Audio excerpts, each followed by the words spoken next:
और अब एक ऐसी तस्वीर में शुरुआत में आपको दिखाने जा रहा हूं जिसने पड़ोसी देश नेपाल और भारतीय राज्य बिहार के कई इलाकों को हिलाकर रख दिया। नेपाल में एक बेहद भयावह रूप में प्रकृति देखने को मिली।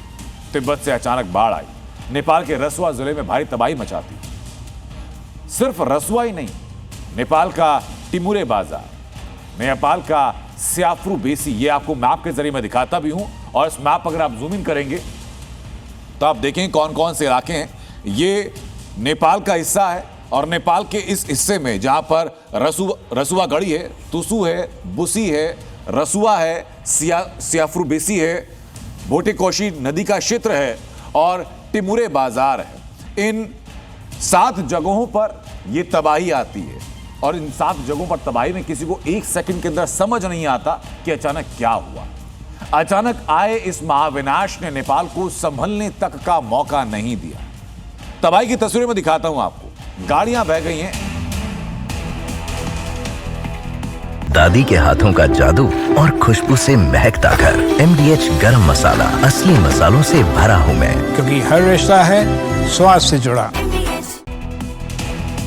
अभी ये कुदरती आपदा के पीछे की वजह भी सामने आई।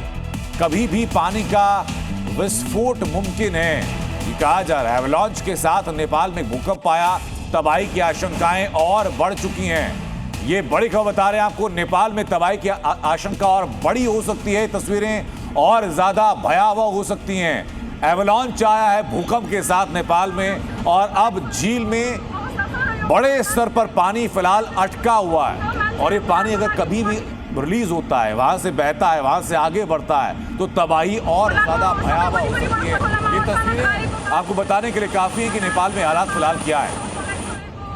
रेस्क्यू ऑपरेशन तुरंत जारी किया गया, हेलीकॉप्टर से वहां पर सहायता पहुंचाई जा रही है, लेकिन जमीन पर हालात क्या, आप देखिए कि मलबे के नीचे फंसे हुए लोगों को निकाला जा रहा है। और अभी जो तस्वीर सामने आई कि वहां पर एवलांच के बाद भूकंप के साथ एवलांच भी आया।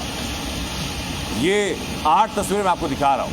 नदियां उफान पर। आप पहली तस्वीर में देखिए कि नदी का तूफान इतना प्रचंडता पर है, इतने वेग से है कि पुल जो नदी पर बना हुआ था उसको नदी अपने साथ बहा ले गई। गाड़ियां थी, गाड़ियों को बह ले गया। मकान जमीन बाल के अंदर ये तबाही आई है। ये अभी तक की अपडेट सामने है।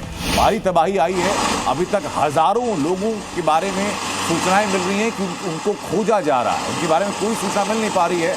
और ये आपको रेस्क्यू फोर्सेस के ऑपरेशन के दौरान की तस्वीर दिखा रहे हैं। अब आप जरा ये तस्वीर देखिए। ये आपको इमारत नजर आ रही है, इमारत के पीछे झील है। अचानक वहां से पानी का सैलाब आता है, गाड़ियां जो हैं उनको अपने साथ बहा ले जाता है। पीछे जो इमारत थी उसको भी तोड़ करके अपने साथ बहा ले जाता है। ये पानी की शक्ति है, पानी के वेग का प्रवाह है ये, जो बता रहा है कि कितना मानव जीवन के लिए ये दुष्कर साबित हुआ है। सब कुछ तबाह हो चुका है नेपाल के अंदर। लेकिन अब बड़ा सवाल ये भी है कि नेपाल के अंदर आई इस त्रासदी, इस तबाही के बाद भारत में क्या प्रभाव इसका पड़ने वाला है, उसकी भी तस्वीरें दिखाऊंगा। लेकिन एक दुखद तस्वीर सामने आ चुकी है। जो सूचना है वो ये कि अब तक 22 लोगों की जान जाने की पुष्टि हो चुकी है। बताया जा रहा है कि लगभग 1000 लोग ऐसे हैं जो कि इस पानी के बहाव में बहे हैं। 5 जिले ऐसे हैं जहां पर कि रेड अलर्ट जारी किया गया। तिब्बत पे ग्लेशियर फटा और उसका जो सीधा असर हुआ वो हुआ नेपाल के। दोनों के अगर आप समुद्र तट से ऊंचाई नापेंगे तो तिब्बत लगभग 3100 फीट ज्यादा ऊंचाई पर है। अब सोचिए उतनी ऊंचाई से पानी नीचे गिरता है ग्लेशियर फटने के बाद, तो निचले इलाकों में क्या हाल हुआ होगा। वो यही हाल हुआ है जो तस्वीरों में आपके सामने है। बस सैलाब में बही और बस आपको लगेगा तिनके की तरह, क्योंकि अब से कुछ देर पहले तिब्बत की जो तस्वीरें सामने आई थी वो तस्वीरें भी दिखा रही थी कि एक जो इमिग्रेशन सेंटर था वो पूरा सेंटर 2 से 3 सेकंड के अंदर खत्म हो गया था। पूरा सेंटर पानी अपने साथ बहा ले गया था।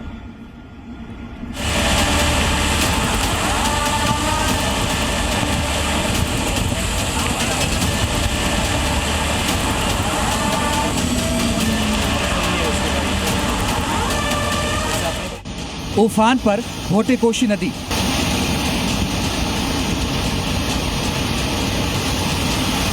चंद सेकंड में मकान जमदूर।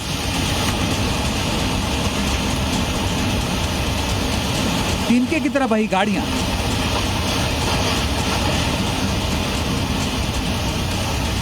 नेपाल के रसुआ में भारी तबाही।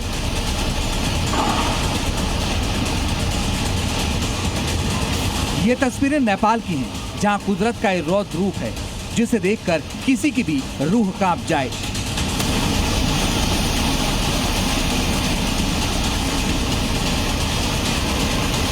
ये तबाही मची है नेपाल के रसुआ जिले में, जहां तिब्बत से आई बाढ़ ने ऐसा कहर बरपाया है कि हर तरफ सब कुछ तबाह हो गया। सुबह के करीब 9 बजे थे कि किसी को अंदाजा भी नहीं था कि कुछ ही पलों में क्या होने वाला है। अचानक तिब्बत की तरफ से भारी सैलाब उमड़ा और भोटेकोशी नदी उफान पर आ गई। पानी का वेग इतना भयानक था कि टिमुरे और स्याफ्रुवेसी इलाके में जो भी आया वो समंदर जैसी इस बाढ़ में समा गया। देखते देखते मकान जमींदोज हो गए, जिसके बाद वहां धूल का धुआं उठता दिखाई दिया। नदियों का बहाव इतना तेज था कि कई इलाकों में पलक झपकते ही पहुंच गया, जिसके बाद वहां मौजूद गाड़ियां पानी में खिलौनों की तरह तैरने लगी।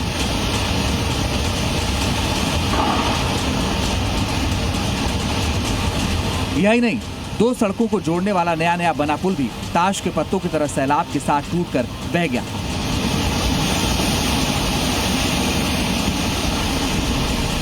इस जलप्रलय ने सबसे बड़ा आघात रसुआ के टिमुरे बॉर्डर पोस्ट पर किया है। वहां तैनात 9 पुलिसकर्मी अचानक आई इस बाढ़ के बाद से लापता बताए जा रहे हैं। खतरे को भांपते हुए नेपाल के कई जिलों में इमरजेंसी अलर्ट कर दिया गया है। प्रभावित इलाकों में बचाव और राहत कार्यों के लिए नेपाली सेना, सशस्त्र पुलिस बल और नेपाल पुलिस को तैनात कर दिया गया है।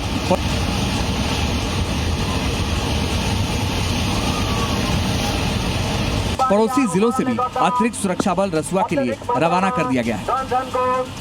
मुगलिन और त्रिशूली नदी के आसपास के इलाकों में सख्त चेतावनी जारी कर दी गई है। भोटेकोशी नदी का यह तांडव कोई पहला मौका नहीं है। पिछले साल भी इस नदी ने भारी तबाही मचाई थी, जिसमें 9 लोगों की जान चली गई थी। इस बार का ये सैलाब एक बार फिर डरा रहा है। प्रकृति के इस भयंकर प्रकोप ने एक बार फिर इंसानी लाचारी को सबके सामने ला दिया है। रिपोर्ट जी मीडिया।